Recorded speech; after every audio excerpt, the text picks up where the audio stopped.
On est avec Olivier Schremli, entraîneur de Rotrist, après cette défaite face à Rossmaison. Qu'est-ce qu'il y a à retenir, Olivier, sur cette défaite? Ouais, comme on a dit, on est parti très mal dans le premier temps. On a eu de la peine à entrer dans le match. Et après 5-0 avec une équipe contre Rossmaison, avec un gardien comme ils ont, avec Joe, c'est très difficile à récupérer. Par contre, dans les deux tiers suivants, vous avez vraiment bien joué. Vous avez même par un moment dominé, mais ils ont réussi à mettre peut-être des buts au bon moment pour vous couper les ailes, comme ce 7e but juste avant la fin du deuxième tiers, parce que là, vous étiez proche du 6-3. Ouais, c'est juste, on a montré qu'on est quand même capable de jouer, qu'on est quand même capable de, si on veut, de gagner contre chaque équipe, il faut vraiment jouer 3 tiers. Ça ne suffit pas de jouer 30 minutes pour gagner un match, surtout ici à Rossmaison, ou ici à Basse-Cour contre Rossmaison.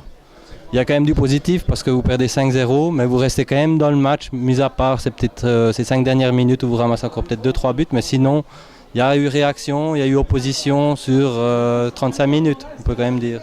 Ouais, c'est juste, on a eu la réaction, c'est positif, on a changé le gardien, c'était positif aussi le deuxième gardien, Simon Bucher, qui est entré, il a fait un bon match, c'est la première saison qu'il joue en Ligue A.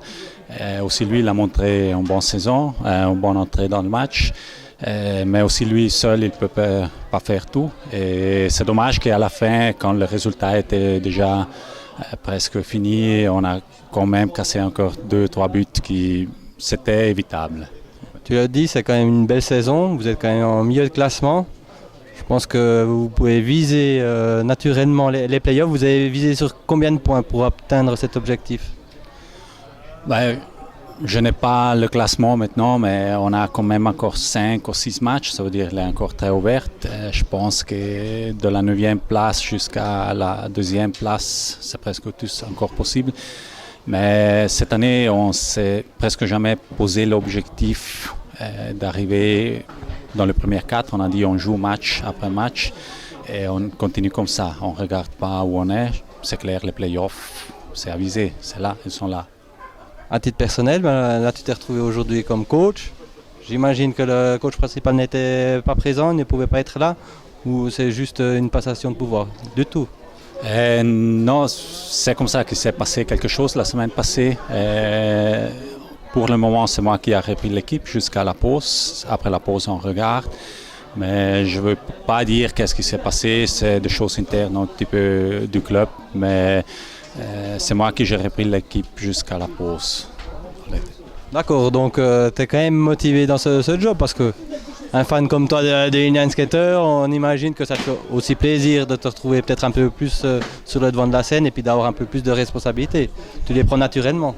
Oui, c'est clair. Moi, si je peux aider l'équipe, j'aide l'équipe. Je pense que s'il y avait le coach aujourd'hui, j'étais sur le terrain à jouer, mais moi j'essaie d'aider l'équipe où on arrive. C'est un petit peu le temps qui me manque. C'est pour ça qu'on regarde après la pause si je vais tenir l'équipe jusqu'à la fin de la saison ou si on va essayer de trouver une autre solution. Mais si j'ai le temps, c'est très joli d'aider un petit peu. Bon, on te remercie Olivier, puis à tout bientôt et bon retour chez toi. Ouais, merci aussi à toi.